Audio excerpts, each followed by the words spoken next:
Hey! Welcome to Dynasty War Games. Glad to have you back, Mike. What Yeah, has it been like? dude, it's been crazy. I'm not gonna lie. I think I tore some ligaments in my wrist early on when I got here. Fell off an obstacle. It was super awesome. Kids are being little hellions at home, so it's been an exciting summer to say the least. So I'm just happy to be here, talk football again. It's honestly not been on my mind for like the past 3 weeks. It's I been hear tough. you, man. I hear you. Yeah, it's just gonna be me and you today, so it should be a fun time. We're just gonna talk some cheap players that we're gonna hopefully see have a decent year this upcoming season, and see some value increases and make a little bit of profit off these guys. Yeah, So absolutely. yeah, do you want to kick us off? Who's a guy that you really like that you're kind of buying up right now? I think the biggest one I'm going for, and I know I mentioned it before, is Allen Robinson. Just really like the offense that he's going into. Finally going to have a good, decent quarterback, right? And Matthew Stafford, um, pretty pass heavy. So not that that can't change, but I think a lot of owners are getting more privy to Allen Robinson. Like a second really isn't doing it for him anymore. Yeah. So you know, see what you can get. But I don't know if I'd be given, a first for like Allen Robinson and a third or something like that yet. But he's someone I'm definitely trying to take from a non-contender, if possible now rather than later when the hype starts. I like it. I'm getting quite a few shares of him actually this offseason. I think I've gotten two, maybe three so far, and I think all of them have been involved in kind of packages because I think he's one of Mm. those guys that his value is kind of volatile in people's minds, so it's hard to get him straight up for that kind of value early second round projected pick. But I think that maybe like that and a little bit more is what he's kind of going for right now. I don't think he's quite going for a first yet. But yeah, I agree with you. I think he has the ability to see some real, really crazy production in that offense, especially with Odell's injury and him not really even signing a contract yet. So Yeah, we've seen what that second wide receiver can do in that offense. yeah. No, I'm all about it. And yeah, if you can package him with, say, probably some like third round rookie that might be getting some buzz or something like that, I'm all for it with the second to get that done. Yeah, I mean, As if you look in DTC and you see his ranking amongst wide receivers, he's at 38, which puts him, you know, squarely around guys like Mike Williams, Christian Watson, Gabriel Davis, Hunter Renfro, guys like that. And I think I'd much rather have him than any of those guys. Yeah, Um, yeah, Mike Williams is one that he's close to, but I kind of feel like he's way above the other guys, especially guys like Gabe Davis. That's wild to me that he's that high, but I guess it makes sense. yeah, yeah, yeah. It's pretty crazy. I guess it's just the age and that lack of production in that Chicago offense. But I mean, we all know what kind of talent that guy has, and I think if you plug that kind of talent into an offense like Los Angeles, it's going to be. It has the potential to be pretty ridiculous. I mean, you're talking potential, um, you know, really high wide receiver two, really low end wide receiver one kind of numbers potentially. Hmm. Yeah, So I just started dabbling in a prediction strike where you can buy shares of players, and Allen Robinson was really cheap, so I've got like 5 shares of him to just see what happens midseason. Didn't put a whole lot of money into it, but I was like, hey, let's see how this goes, predicting how people end at the end of the summer and or at the end of the season. And Allen Robinson was one I'm kind of all aboard on. I think he can't be worse than he's been, and he's definitely got the talent through the moon. And yeah. Cup gets injured, something like that happens. He's got wide receiver one potential, absolutely, in my opinion. So big Here, buy for here's an me. here's an interesting one for you. This is a trade that recently went down in one of my leagues, and I think it's actually pretty close. So this is a 2024 second, and it's a really good team. So the second, it's hard to predict 2 years out, but let's just call it like a mid second, late second kind of deal going on there. And Cortland Sutton, and Allen Robinson for Cortland Sutton. Which side are you taking? Are you taking the second, the 24 second Allen Robinson, or are you taking Sutton? I'm probably taking the second and Robinson, and Yeah. that's coming from a Broncos fan. Just because I think Sutton and Robinson could finish in the exact same spot, and so if you're getting something on top of it, that's great. But it's both are going into a new offense, right? Both are going to have a new quarterback, right? So we have high expectations for the Broncos, and I don't think they could be any worse than they've been in the past 5 years. But at least Stafford's been in that system, and we know what that offense can do. Whereas realistically, the Broncos' offense is a big question mark. There's a lot of upside, but we really have no idea. And they're around the same age too, if I can remember. Sutton might be a year younger or so. I think 2 years. Yeah, I think there's 2 years Okay. between them. But yeah, I mean, if you can get a second on top of that, I'm about that all day. If it was a third, maybe I'd consider the Sutton side. yeah. But a second, that kind of makes it an easier swing for me, though fair by far.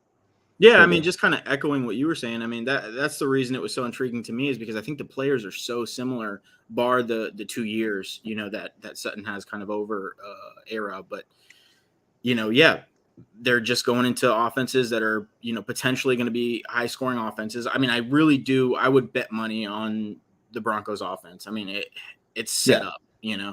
It's pretty cut and dry. It should be a really good offense, a top tier offense in my eyes. So I'm not too worried about that. But I just think that with Cortland Sutton, one of the things you're seeing with him is that he doesn't have Cooper Kupp next to him. So Cortland Sutton probably has a little bit. I think the reason why his value is a little bit higher, other than the age, is that he may have a little bit more of that wide receiver one, role, more cut out. I really like Judy, but with Judy's injury history and neither one of them being really established in that offense as of right now, it's anybody's game. Whereas Kupp is the guy, and he's going to get the targets. He's going to get the lion's share of the production.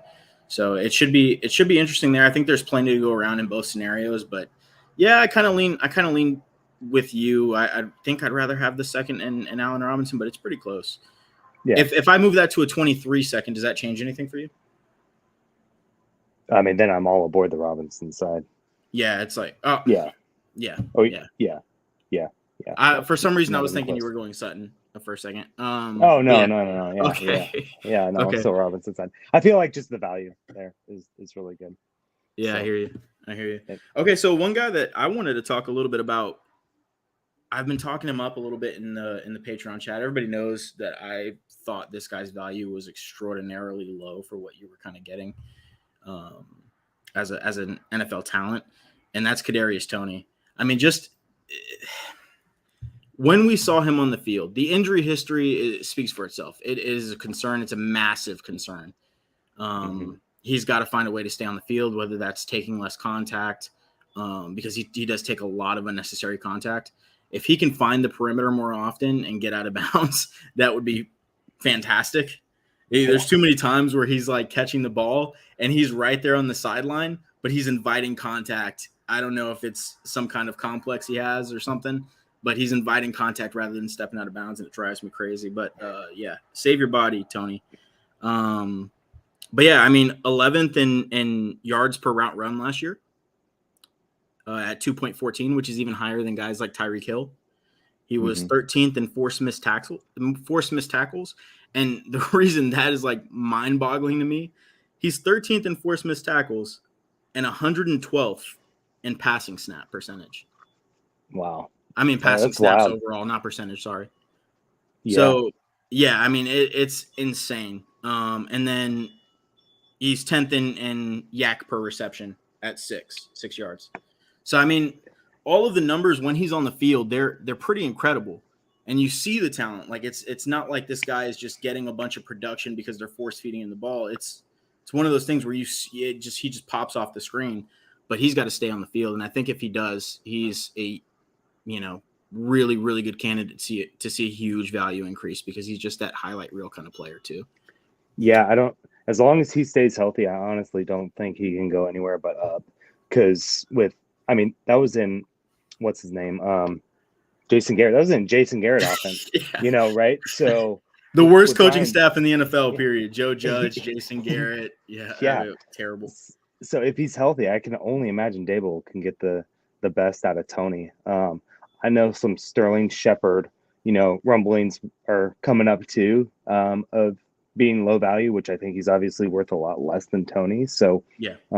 what do you think about the difference between the two? Because I feel like somebody's going to have to produce. I know I listened to JJ Zacharyson recently, and he talked about how the Giants' offense the past couple of years has been historically low in like the touchdown department. But a lot of that's due to, I mean, they never have everybody on offense healthy, right? So if we Yeah. can put that together, put everything together and have everyone healthy, touchdowns are going to go up. So, no, I can definitely get on board with Tony. Have you seen him moved recently? Because I'm not gonna lie, I've seen him. I don't think I'd do anything with a first in it for Tony, but No. I'd explore for a second. I sold a bunch of shares. I mean, we've spoke about it off air a few times, but I've sold a bunch of shares last season when his value got up to that first round range, after that big game against Dallas on primetime.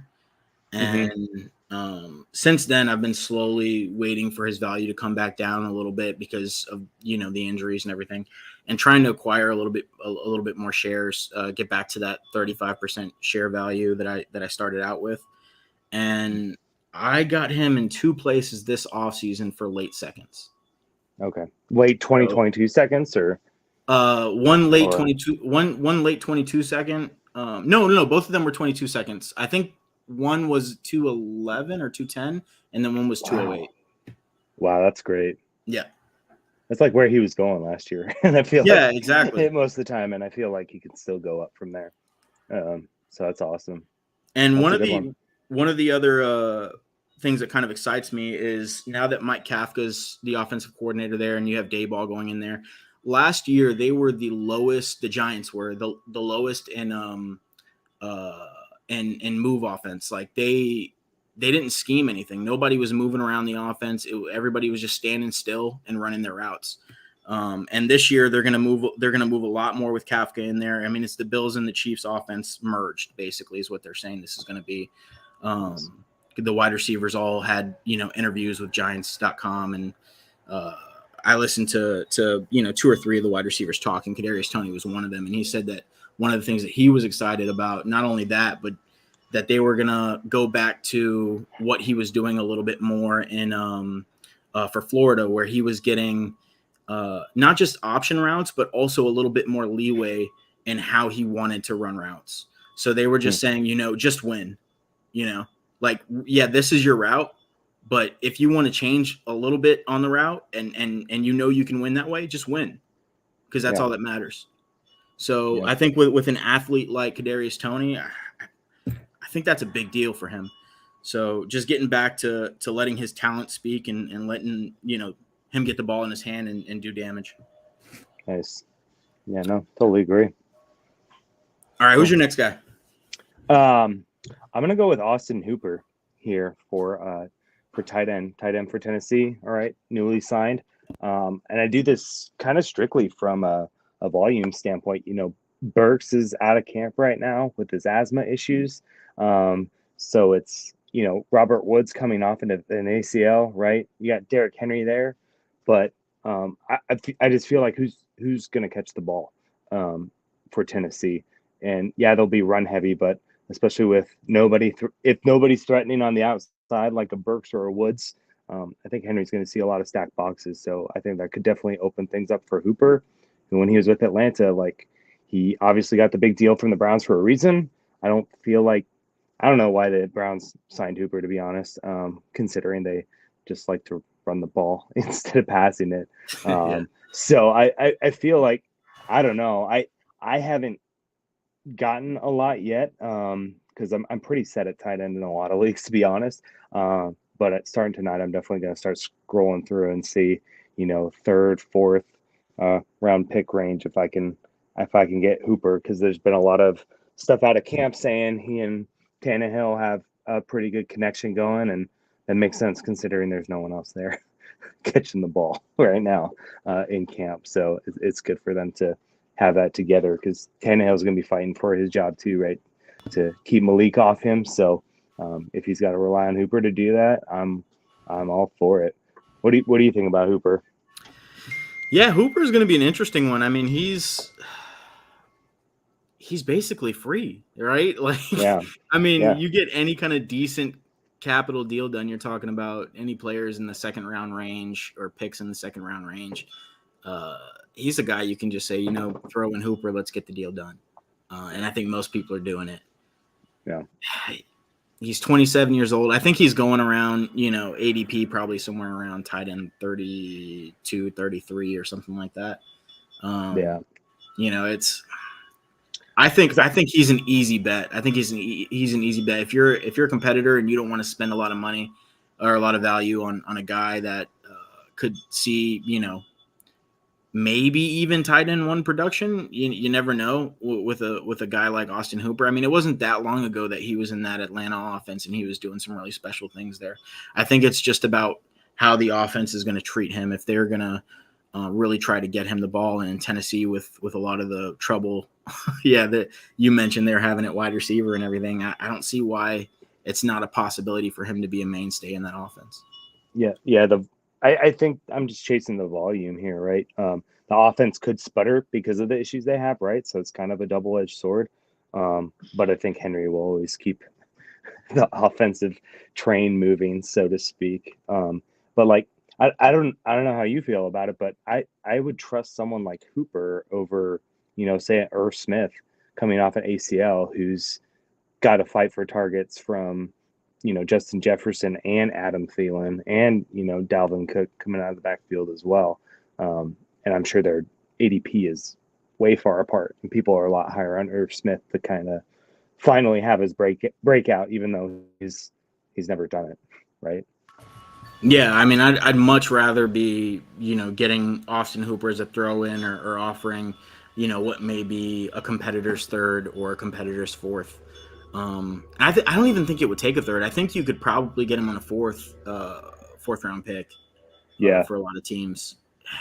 His value is just so low right now. It's mind-bogglingly low. I think it's right down there with Jeremy Ruckert, who in some leagues, at least with me, wasn't even getting drafted in rookie drafts, in 4 or 5 round rookie drafts. So it, that Okonkwo, Tommy Tremble kind of value guys, it's kind of ridiculous to me. But I think he has the potential to see some real value. So, yeah, I'm with you there. And Irv Smith kind of worries me a little bit too. Yeah, I'm going to poke around. Then I'll let you guys know in the chat how many Hooper shares I get where I need it. Nice. Yeah, so the next guy that I got another tight end that I wanted to talk a little bit about. And I guess we're sticking with the Giants theme here, but former Giant Evan Ingram. I think if we're betting on Trevor Lawrence taking that next step, I really think it's up in the air who's going to see these targets. We're not, nobody's really sure on Laviska right now. I think people are betting pretty heavily on Christian Kirk taking that wide receiver 1 role, and I think that's a big possibility. I really like Christian Kirk a lot, but for what Evan Ingram is going for now, very similar to Hooper, a throw-in kind of guy right now. He's an athletic tight end who I think in a creative offense, I think he can see a lot of targets, because I think, whenever you have a tight end that's a mismatch, similar to the Gerald Everett's, you always got to take a risk on these guys, get them for basically nothing, see what happens. Yeah, I mean, Gerald Everett in that Chargers offense, it's going to be a lot of the same things for me. But, I think it's even worse with Evan Ingram right now as far as people's perspective on him, because nobody knows what that Jaguars offense is going to look like with the year that Trevor had last year. So what do you think on Evan? Yeah, no, I agree. If he's especially if people are valuing him near the Hooper range, I'm definitely all about that. Yeah, we just don't know who's going to break out on that offense. There's rumors of Marvin Jones possibly being traded. So that opens it up for him. I mean, yeah, I would definitely take the athletic tight end over the more boring option of like a Hooper. But if you can get him around a 4th or a 3rd, I feel like he's got nothing but upside. Yeah.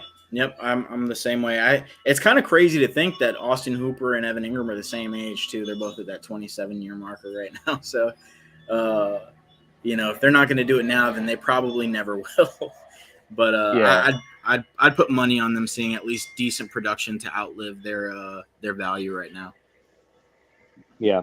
No, for sure. That's a good one. Uh, I think it's kind of a bummer he's on a 1 year deal, but I really hope he's able to kind of put his foot forward and become a trusting option for Trevor. I'm not sure. Have you seen anything from camp about Trevor or Evan Ingram or any kind of connection or anything like that? No, I haven't. I haven't seen anything yet, but I haven't really delved too Doug. far into it. Yeah, so I'm sure a lot of that stuff will start coming out in the coming weeks, and I'll start looking more Yeah. into it as we get closer to the season. But yeah, Sure. I just I'm willing. All these guys that are going for basically nothing. I'm willing to gamble on them if I have if I have roster spots. You know. Yeah. Yeah. Absolutely. Absolutely. Who's your next guy? So my next one, this one's tough for me to swallow, but I think a tough pill for me to swallow, I guess. But I feel like his value is just so insanely low right now, and we've forgotten what he can be. So I'm gonna go with Clyde, Clyde Edwards-Helaire, right? He's definitely disappointed a lot. There's just not with Tyreek gone, and MVS there, and Mecole Hardman and Sky Moore. Kelsey's obviously there still, but I just think Clyde is going to have a role in pass catching. I'm not as worried about the running stuff. It did stink because they did end up re-signing McKinnon, right? Yeah, I think so. Yeah, that scares me a little bit, but I feel like they got to use him, and I've been hearing he's going for like seconds. A 2023 second can get it done, and I think that's a pretty big risk. But at the same time, there's not a I don't know. I feel like there's just a lot of upside that they can have. So we'll see. Yeah, what happens. I'm with you there. I haven't seen him traded recently, and I think that's because his value is so low right now, and he's still 23 years old. Yeah, he still has time. Typically, we want to see those running backs come out and do things early, but Clyde's been a little bit of a disappointment. But I mean, he's been fairly productive when he's had a decent shot at production. So and last year when he was missing time too, wasn't he super sick and he lost like 10 pounds or something like that? And so that's kind of why McKinnon took over in the AFC Championship game and stuff. So I feel like if he's able to have a full healthy offseason, he'll definitely be undervalued going into the season. And forgive me for not believing in MVS and Mecole Hardman. So let me throw out a few players that DTC has around CEH's value and tell me who you'd rather have. Okay. Tony Pollard. Man, it's tough. Yeah. It's tough because I think he's going to have a really big role, especially with Gallup being out for the first part of the season. And I just think he's going to be spelling Zeke a lot more, not just garbage time, but in the game as well. And I think he's the guy for the 2-minute offense as well. Okay, gun to your head. You got to pick one. Don't do this to me. I think they're pretty much on value with each other. I think so too. I'll just go Clyde. Okay. Clyde or James Cook? Oh man. Jeez, these are tough. I think golly. Oh man. Give me dude, this is tough, man. These are really tough. Yeah. Let's say Cook. Gosh, these are so I would close. go Cook too. So all right, last one here. Clyde or AJ Dillon? Oh, jeez.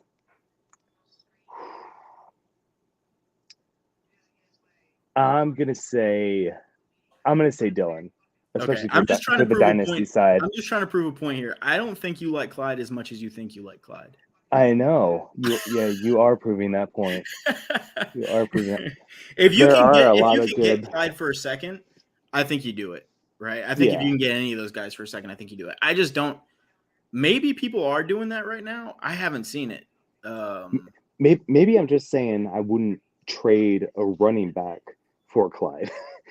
Maybe I'm Yeah, thinking, maybe my wide receiver 5 or 6 or, plus a pick or something like that, as opposed to running back for a running back. yeah, Just because I feel like there are a lot of ambiguous backfields this year with a lot of upside, and not too many where we know exactly what's happening with a lot of, there aren't a whole lot of Jonathan Taylor, Dalvin Cook backfields as I feel like there has been years past. So yeah. yeah, those are good ones though. But yeah, maybe yeah, if you're gonna go for Clyde, if you're weaker, I think at running back, then do some kind of wide receiver, tight end I think out of plus a all those pick. options, Clyde and Tony Pollard are the two guys you can probably get for less than they're probably worth. So Yeah, yeah, so maybe there is some leagues where you kind of go out there and test the waters and you're able to get Clyde for a little bit less just because people's perception of him is so low. And then Tony Pollard being 25 years old and still having that backup role on paper, that's going to bring him down a little bit lower too, and just in some people's eyes. So I mean, yeah, those two are definitely worth a shot. If you can get them cheaper than their value is right now, then I would say go for it for sure.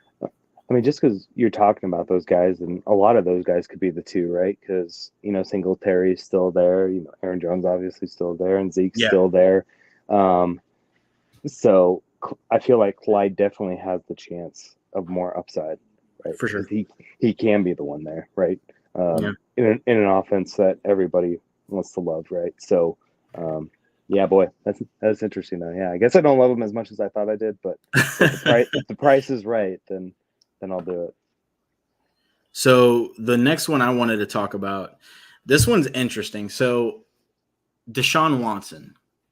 Oh, Yeah. This one's ever changing, right? Just as let's we get hear it. further and Yeah. further into the off season, it's just his value's bouncing all over the place. But I recently listened to I just drove down, as you know, I drove down from Dallas to get back home. Was up there doing some work, and I'm catching up on all my podcasts, listening to all the Dynasty War Games podcast, of course, and getting caught up on what Memphis and Dallas and Kyle and everybody has got going on. And after that, I went and I checked out some of the DTC podcasts, and their last episode, they were talking about Deshaun Watson and his value and what you would give up for him. And it got me thinking, because the thought process behind what they were talking about, they were saying pretty much that the conversation around Deshaun Watson depends on how you view the suspension, right? Like, if you personally believe that the suspension is going to be a year-long suspension, it's a different price than if somebody else believes that, hey, the suspension is going to be a 6-week suspension, 6-game suspension, or an indefinite suspension, right? Very different valuations. Where I don't necessarily agree with that. I don't see it like that at all. I think that if I'm looking at Deshaun Watson and his value, I'm baking in the multitude of all of those probabilities into one scenario and saying, okay, I know Deshaun Watson is going for around a 2023 first right now, right? That's basically what his value is. Some people might have it a little bit over that. Some people might have it a whole lot over that, but that's basically what the majority of people say his value is right now, especially with that, threat of the indefinite suspension looming. So I'm willing to say, in leagues where I'm not competing, where I'm rebuilding, right? If I have multiple first, or if I have a player like DK Metcalf that I don't mind giving away, right? Not giving away, but trading away in a rebuild, right? And I say, okay, I have the ability to get a top end quarterback when he's on the field, right? Let's say top 5 lock quarterback in Deshaun Watson for one first round pick, which is roughly, I mean, if you're being conservative, maybe a third of his value, but I would even go to say probably a fourth of his actual value, right, when he's on the field. Mm-hmm.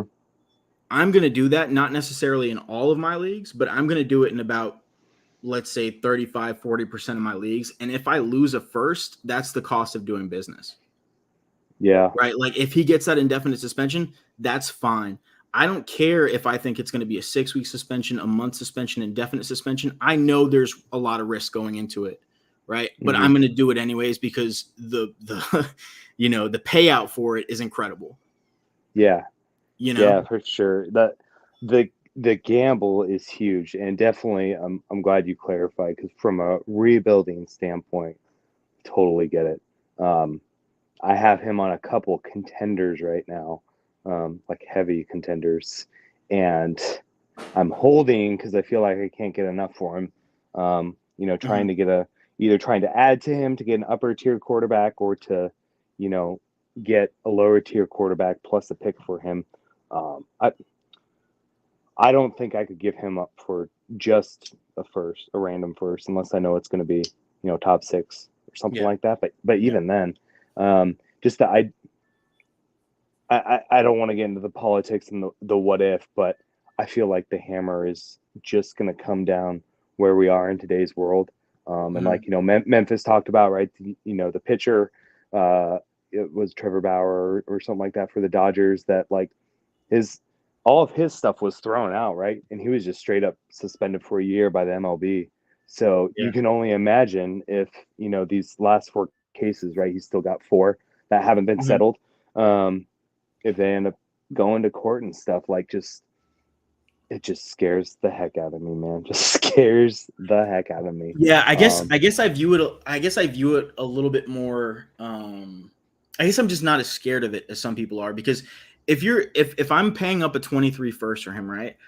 Yeah, I have enough confidence in my ability as a dynasty player to make microtransactions during the season to recoup most of that value if I lose that first. Yeah, that's right. True. Let's say he does have an indefinite suspension, right? Let's just say for the sake of it, his value is still not 0. Yeah. Right? Because you know he's gonna fight it to come back, and then there'll probably be some kind of middle ground. But I mean, at that point, like, what if it's 1 year, 2 years? Like, even it's just a year, like, that's 2 years not playing football, you know? But what I'm saying is his value is still not 0, right? None of that matters. What matters is that you're giving up 123 first round. Hypothetically, in this situation, you're giving up 123 first for him, right? Let's say it's even a projected early 23 first. Yeah. He gets the indefinite suspension. Let's even say that makes him worth a 2nd round pick, right? Which I think is reasonable. Do you think that's reasonable? Yeah, absolutely. So he's then worth a 2nd round pick. Can you make up the difference during the course of a season where you feel okay with having lost that 1st round pick? I think I could. Yeah. I think I definitely could. I could live with losing that 1st round pick. If it was 2 first, I probably would just stay clear of it, because I just don't think the payout is enough if he, you know, gets the year suspension or the 6-week suspension or whatever that's going to be. Yeah. But with 123 first, man, I just think, you know, you're looking at quadrupling the profit of that trade, you know, with one go if the suspension goes the way you want it to go. No, that makes sense too. I think obviously in that case, if I gave up the first and he is indefinitely suspended, like, I wouldn't be moving him anyway. I would just hold until he's banned from the league or whatever might happen. But that my worry is, and I'm really curious to see what happens in season, because I feel like this is one season more than any other where it is hard to trade for picks for 2023 picks. Obviously, it's right now in the off season, so people are going to get more desperate as we get in season. But I'm curious to see how desperate they get, because people are, and I admit it, because I'm doing it too, especially on rebuilds and stuff. Like, I'm iron fisting it. You know, I've got like 6 firsts and, you know, 8 seconds in one league, and I got the roster spot for all of them if I make all those picks. Like, I don't want to. But I'm far from contending, and so I'm like, no, I'm good. So it's really got to be the right person. But funny that's a good story one. that reminds me. So this offseason, right? I'm in a league where this guy has like he had like 9 of the 12 first round picks, right? Mm-hmm.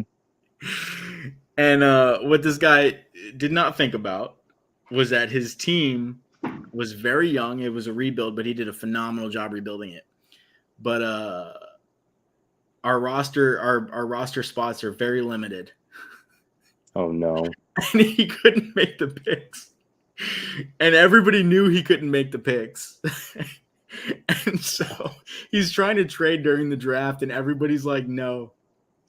So people start talking to each other in the chat. Like nobody's DMing each other, but just all in the public chat saying nobody trade with him and drive down the value of his picks, because he's either going to have to cut guys, trade guys he doesn't want to trade for lower than they should be going for, or trade some of those picks for at cost basically. So it was pretty rough. It was pretty rough. It was super funny, but I was like I didn't want to partake in it because I'm like, man, this is bordering on collusion a little bit. Yeah, right. At least they're doing it out in the open, but was he pissed I was about like, it? Yeah, he was furious. But I was like, it's almost no different than like, having an Empire League and people in the chat saying, oh, kind of peer pressuring people not to trade with the winner. So I was like, yeah, whatever. It's I could kind of make the case for collusion, but I'm like, yeah, not really. I don't know. But yeah, hilarious stuff. So who had the last? Oh, that was my Deshaun Watson. So who's your next guy? Let's see here. I think so. I guess I'll kind of talk about both of them just because they're on the same team. But one of them's Fournette because he showed up fat to camp. So if anybody is buying, that fat Lenny slander again, I'd go ahead and gobble that up, right? Because we're already hearing Godwin's gonna probably start on the pup, right? Gronk's not coming back now. Whatever, Cameron Brate train or whatever you want to do there. But along with Lenny is Russell Gage as well, coming in there from Atlanta. I think Gage is getting more expensive. I think he's creeping up towards like the second range, which I definitely do not want to pay. Is he really? That's what I feel like. In some trades I've seen him packaged with, I'm like, man, I think he's going to have the production, right? Because it's just like him and Evans and Lenny. Without Godwin there. And so I think Evans, by the way, is going to be a redraft steal if you can get him, in the first 5 rounds or something like that. So, but yeah, it's going to be the same offense, right? Tom Brady back. Like I said, no Gronk, no AB. I think Russell Gage is really going to have a chance to stand out, and then Lenny is going to be able to catch passes again. I think didn't he catch like 80 passes last year or something crazy like that? Yeah. And that's with Godwin and Mike Evans and Antonio Brown and Gronk there. So, he's got the hands, and I'm not going to trust the rookie over Lenny at this point. Rachaad White, I like him as a prospect, but not for this year. So both of those are good ones for me. If Gage keeps creeping up, I'm out, but I haven't been able to get him for like a third. I've tried to get him for a third or as a throw in, and people are a lot higher on him, I think, than I would like. Yeah, that's interesting. I would have had him down there with maybe like guys like Jarvis Landry or Robert Woods. Yeah. That's kind of the area where I have Gage, which, I'm probably saying like maybe a high third, mid third. Yeah. Yeah, that's interesting. I haven't seen Gage go in any trades, but I haven't really been paying attention to him, so it'd be interesting to see what he's going for. I'll try to look up some trades after we hop off here because now I'm really curious. That's a pretty crazy value if he's going for seconds. This just came to my mind. Would you rather have Gage or Lazard? Gosh. See, I can get you too. Yeah, I mean, I don't know. I guess coin flip between the two. I'm not really in love with either of them, to be honest with you. Yeah. Um, I mean, they're definitely depth pieces, right? They're not I going to be think, league winners. I think they're two I think guys with value. Lenny's a league winner, but I don't think Gage is necessarily. Yeah, yeah. I got one for you. Let's throw in a third guy, Nico Collins, in there with them. Yeah. Who would you have between the three?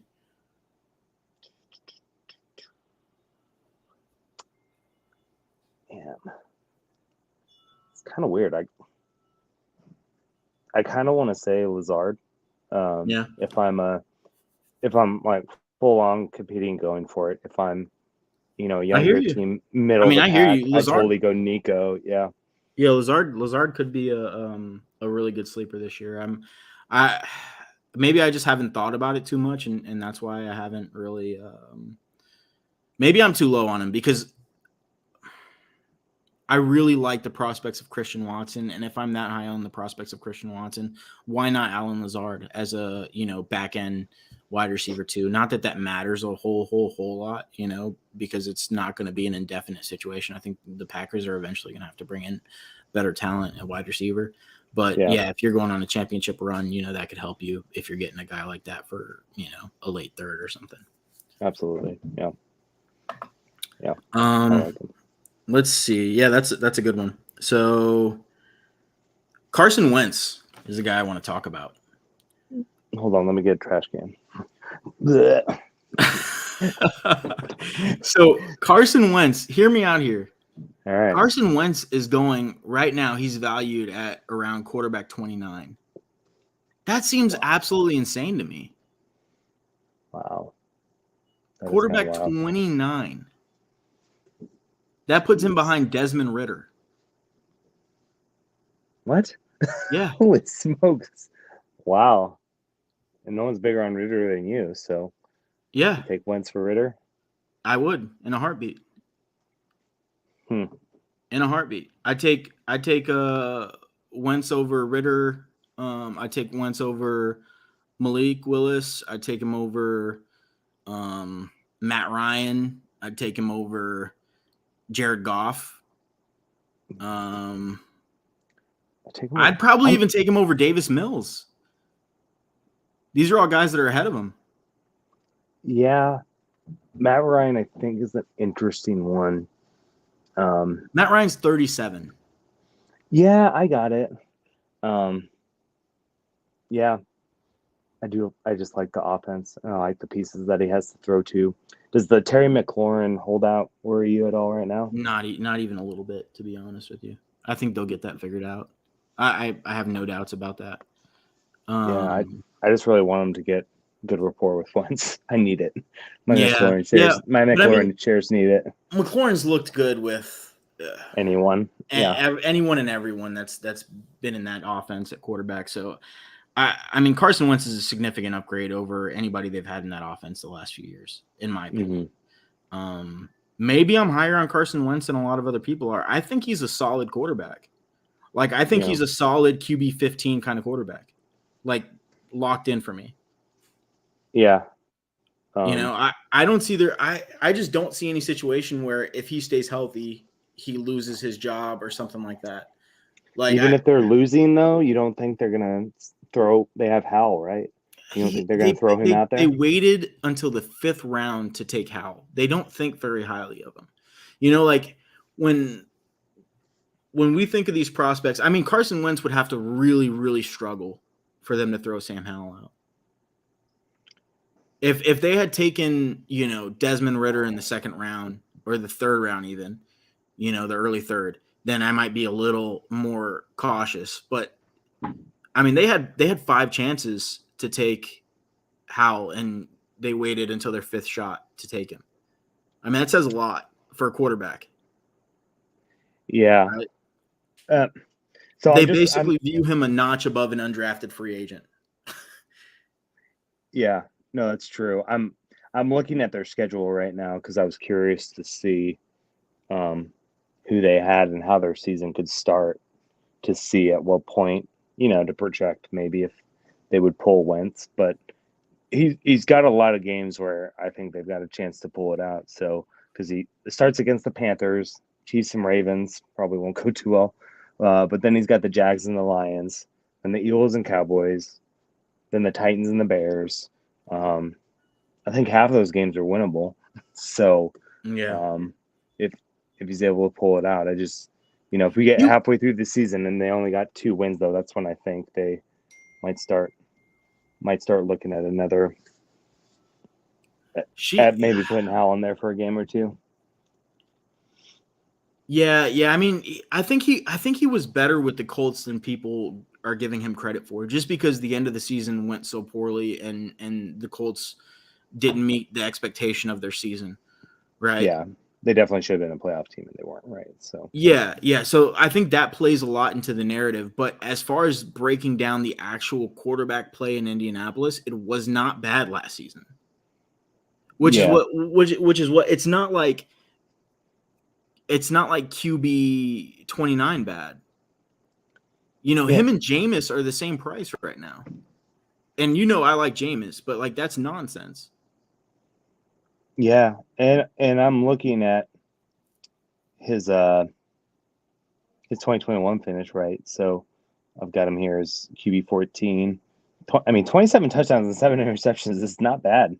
No, I mean he had a good season. It's just the narrative of the way the season played out, which factored so heavily into the value, the evaluation, and just the I guess the want of Indianapolis to get rid of him. But if you looked at the body of work he had in Indianapolis as a whole, objectively, take away the name Carson Wentz from it, take away the locker room question marks and all that kind of stuff, he was solid in that offense. He just didn't do it when it mattered for NFL, playoff aspirations. But I mean, really, how much do we care about that, right? Like we have guys like Jalen Hurts going at QB8 right now. You telling me that Jalen Hurts is going to be a starting quarterback in the NFL 2 years from now, locked in? Like we don't know that. Yeah, no, I agree. I did try to get Wentz where I needed some depth, and I offered a second. He wanted a first. I couldn't get on board with the first for him. No, I don't even think he's close to a first right now. I mean, DTC, the reason I like DTC so much is because they have their evaluations based off of like what the community is doing from the trade perspective. Like it's not their opinion. It's based off of what's actually going on consensus wise.